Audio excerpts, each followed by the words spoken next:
How's that Titan season coming along? Yeah, well, hey, now it's time for me to get politically correct on everybody. I think, Yeah, good idea. Just taking one at a time. Time to lock it in. I'm not retired like good old Pat. He can do whatever he wants now. It's true. I will say, I think the last couple of weeks we've been trending in the right direction. A couple of weeks ago, going at the bye week, we were definitely stuck with a little fork in the road and had to make a decision. And we're trending towards making that right decision. And so we're going into a very hostile environment. Pat, you know that really well, and really good fans out there that, if anything, know football. I think you can hear a pin drop when the offense is on the field, and it's extremely loud when the defense is on the field. So that's because they've been sharp. Andrew's playing as good as ever. That's because they've been punished by Peyton Manning. Like when Peyton was there, whenever he would put his arms down to be quiet, I honestly believe there's babies in hospitals that would stop crying. The entire city would shut up, Taylor. It was wild. No doubt. I mean, hey, he's an authoritative figure. There's no doubt about it. I've heard stories. I've definitely heard stories. So now, Taylor, let's get really into it here. What's next week going to be like with your coach, Michigan Ohio State week? Let's just really zero in on the truly important stuff, Taylor. I'm fully bought into the Michigan man mentality. Mm-hmm. I am all in. We're number 4. I'm looking ahead to the playoffs, but I'm reining it in for one more game. Rich, I'm gonna be honest with you, I don't even know who we're playing this week. Don't know. It's Indiana. Indiana. Okay, well that's great. Hoosiers, that's unbelievable. I love it to death. I cannot wait to play Ohio State.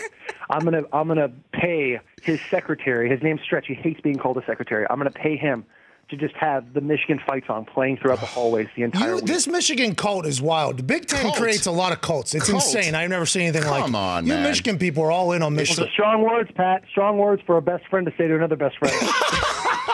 Strong words. I'm sorry, Taylor. So you're going to go that way? Because, again, I'm trying not to get ahead of myself here, Taylor. I mean, this is a big one. You already played the fight song in practice, right? Didn't you? You snuck that one in there during training camp, if I'm not mistaken. Yeah, I hit him with the fight song.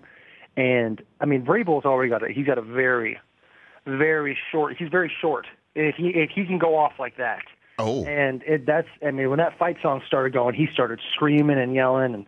And so I think we'll definitely – he and I'll butt heads a little bit next week. But, I mean, anything – and I'll say it a lot – anything that man would like to bet. Within reason, under the $250 minimum that the NFLPA restricts us to. Of course. But anything he wants to do. If he wants to wear jerseys – and sing fight songs, anything he wants, I am willing to do with that man. I'm willing to bet it. I'm willing to bet the house. I believe in the blue.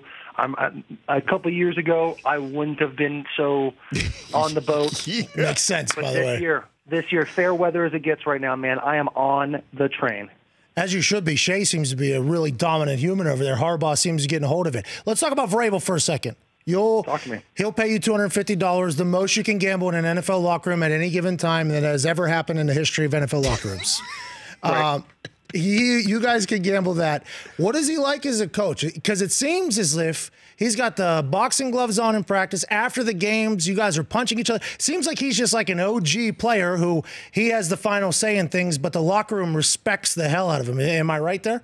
I mean, you nailed it. I don't really need to say anything else. He's what we refer to in the locker room as he's a boy.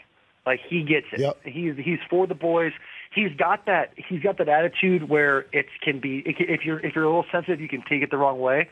But he always rallies around with a little humor on the side too. And I got to be honest, the way he's kind of elevated us all playing, he'll call anybody out. It'll be Marcus who wouldn't say anything to anybody, or it could be me who's as loudmouth as possible. He'll torch us all if we need it.